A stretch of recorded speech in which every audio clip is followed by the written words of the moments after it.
warahmatullahi wabarakatuh. Halo teman-teman, kembali lagi di video saya. Sekarang sudah video saya yang ke-11 mengenai teori sastra. Hari ini saya akan membahas mengenai teori resepsi. Nah, lalu dengan teori ini saya akan menganalisis sebuah film.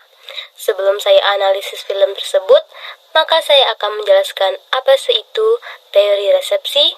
Mari kita bahas.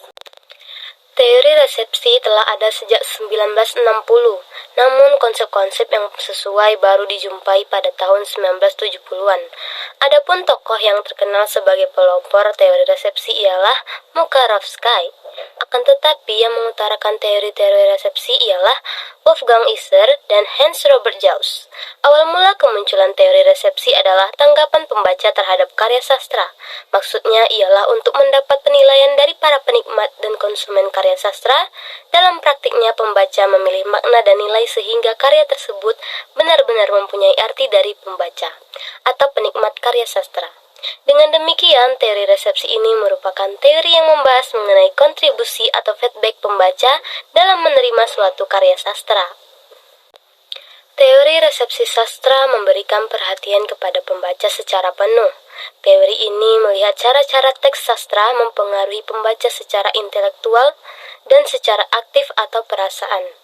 Secara spesifiknya, teori ini menganalisis peran pembaca dalam memberikan interpretasi terhadap karya teks sastra. Berbeda dengan teori formalistik, teori resepsi sastra memandang teks sendiri tidak bermakna sampai ia dibaca oleh pembaca.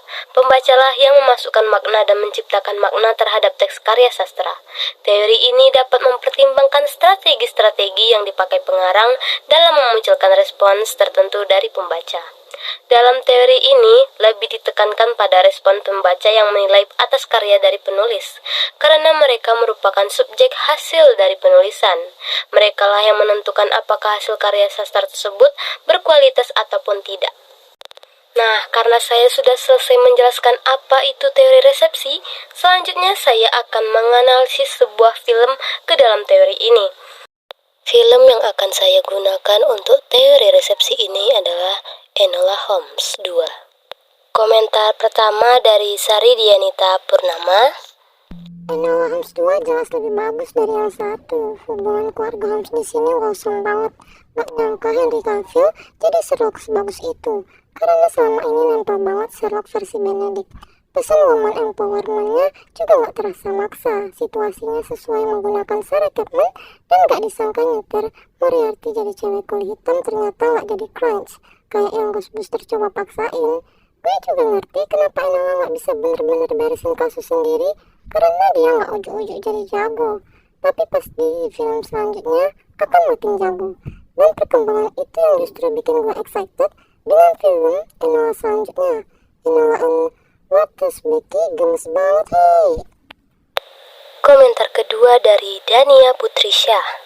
Suka banget Enola Holmes 2. Apalagi scan waktu Enola terbuka pikirannya tentang wanita itu. Rupanya yang dia cari selama ini ada di depan mata.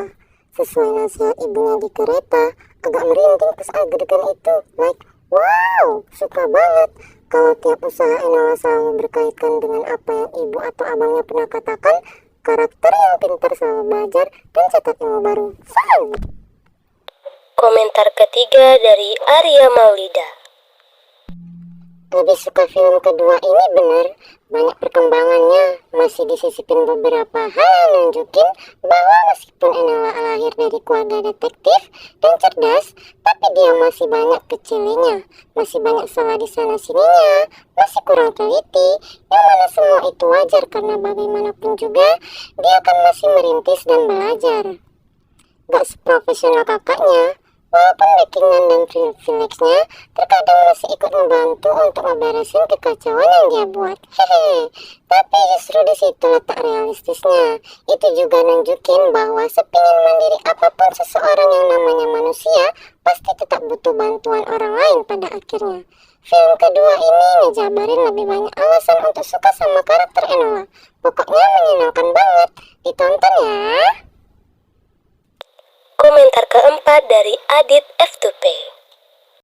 Buat yang suka sejarah revolusi Inggris, wajib banget nonton ini. Gue yang gak terlalu dalam paham soal sejarah Inggris jadi tahu dan gampang memahami ke arah mana ini film bakalan berjalan. Plot yang simple dan gak bertele-tele. Cocok buat orang yang gak suka terlalu dalam mikir tentang suatu karya film. 7/10. Komentar kelima dari Cahya Rizky Amalia. Alurnya bagus, enolanya keren banget. Scan paling favorit yang kereta kuda bareng ibunya itu asli keren banget. Tapi sayang gak ada Mycroft. Komentar keenam dari Hani Filza. Enola Holmes 2 memang sebuah peningkatan. Suka teka-tekinya yang ternyata penuh konspirasi, intrik dan drama. Aksi pemecahan misterinya juga bisa saling sinkron antara Enola sama Sherlock. Sekian video dari saya mengenai teori resepsi.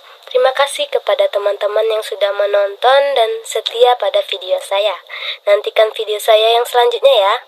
Saya akan memberikan sedikit spoiler video saya, yaitu mengenai teori ekologi.